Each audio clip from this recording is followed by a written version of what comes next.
정당은요, 민심이라는 바다 위에 떠 있는 저는 배와 같다는 생각이 듭니다. 자, 민심이 뭐 여론은 별로 중요하지 않다고 이야기를 하시는데 결국 민심은 어떤 정당을 정말 참패를 줄 수도 있는 것이고요. 또 흥하게 할 수도 있는 거 아니겠습니까? 그렇기 때문에 항상 정당은 민심에 민감해야 됩니다. 즉 국민들이 어떤 생각을 하는지 민감해야 되죠. 자, 법률적으로 따지면 지금 이 최상병 특검 같은 경우는 일단 이게 말이 안 되는 겁니다. 왜냐, 지금 공수처가 수사하고 있는 사안이지 않습니까? 자, 그런데 문제는 이걸 어떻게 왜 키웠죠? 결국 뭐냐면 최상병의 사망 사고, 사고였습니다. 근데 이 문제를 키운 것 자체가 보면 대통령실이 그동안 이 문제에 대해서 대응을 했던 측면들, 그리고 그 이후에 이종섭 당시 전 장관을 호주 대사로 임명했다는 거라든지 이런 것들이 실질적으로 이 문제를 엄청나게 키워버렸죠. 자, 그리고 이제 야당이 여기에 굉장히 국민들에게 뭐 어떤 선동을 한 측면도 있을 겁니다. 결국 국민들이 인식하시기에는 이 문제를 뭔가 대통령실이나 뭔가 좀 불투명하게 처리한 거 아닌가라는 데는 기본적인 의문을 갖고 있는 거예요. 그래서 여론에서도 이 최상병 특검에 대한 국민적 지지가 높은 게 사실입니다.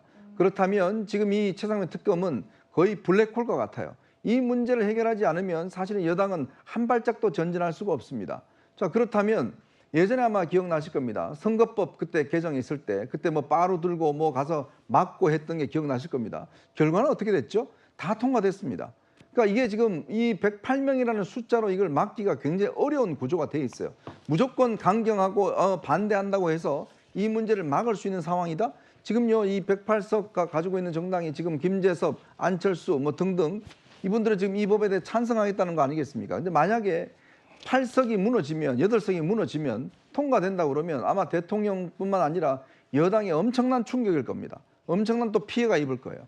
자, 그래서 지금 한동훈 후보가 제시하는 게 뭐냐면 현실적으로 피할 수 없다면 이거를 좀 더 적극적인 전략으로서 이거를 공세를 가하자라는 측면에서 지금 이 특검, 즉 신특검법으로 저는 이야기를 하는데 지금 민주당이 제기한 특검법이 아니라 거기서 추천하는 그 당사자한테 여러 가지 문제 독소 조항을 없애고 국민의힘이 주도해서 특검법을 만들어내면 108명이 되는 의원들의 명분을 가질 것이다. 즉 거부권에 대해서 지금 그 이야기도 분명히 하고 있는 거 아니겠습니까?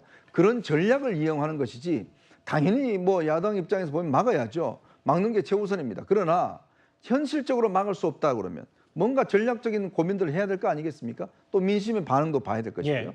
그러한 관점에서 제기한 것이지 이걸 뭐 순진하고 초보가 제기한 것이다 라고 하기에는 현실적으로 이걸 막을 수 있는 방법은 굉장히 제한돼 있다 이런 생각이 듭니다.